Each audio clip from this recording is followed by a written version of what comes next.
It's not something that I'm going to brag about. It's just because I think that Palestine 3-2's method is very, very workable. It's very successful as a means of opposition because it gets the job done. It's asking questions. It's holding the government to account. But I think if anything, I thought he was actually being quite fair compared to what I received. So, and it's not something that I had a problem with either. No, I actually quite enjoyed it. You've absolutely got to remember that your opposition is not your enemy. They're not there to destroy you. They're there to hold you to account. They're there to oppose your ideas with their own, and they're there to they're there to offer an alternative or a compromise rather than you getting your own way all the time. Because if a leader, like a prime minister, gets their own way all the time, it's going to be an elective dictatorship. Would you not agree? I agree totally. That's why I decided. That's why I made a commitment with my government that I would, adopt these principles. And I think, even though people disagree with my method, I think they can definitely say that I respected their right to protest. Well, the right to protest is one of the most important rights in Liberalian. It's one that we've held very, very sacred for a very long time, since even before the recent issues surrounding Walcott and going a bit further back with Carrops. If protest had not been an integral part... Could you imagine Carrops with a question period? Pardon?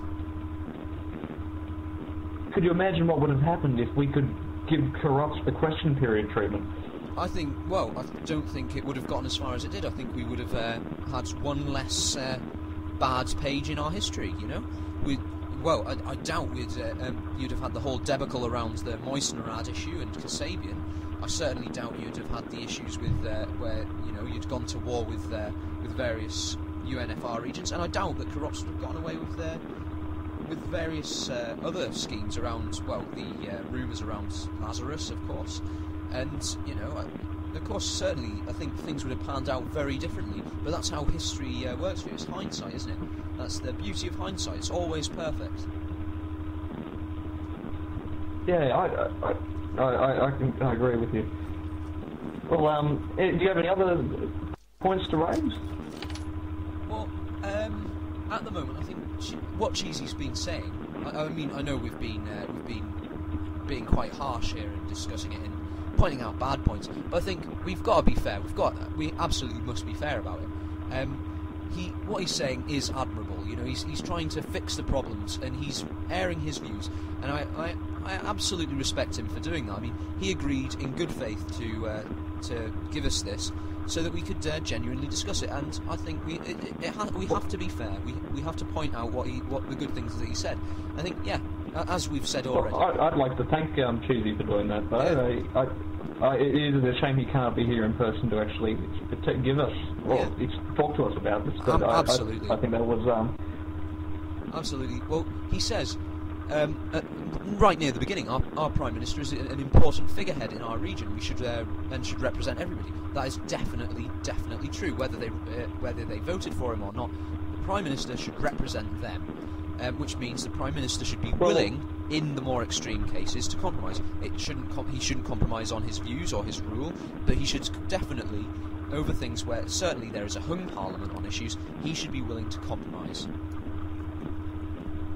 I actually have I've considered some of these points there, and I will be making a constitutional amendment in the future. And don't worry, it has nothing to do with the current constitutional amendment.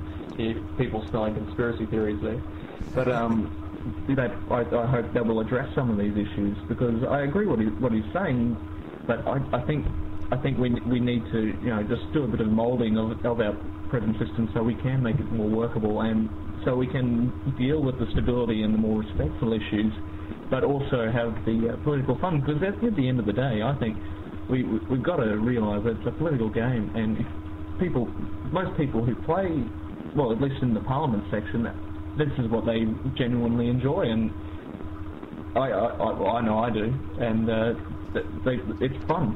Yeah, and you got to keep it fun.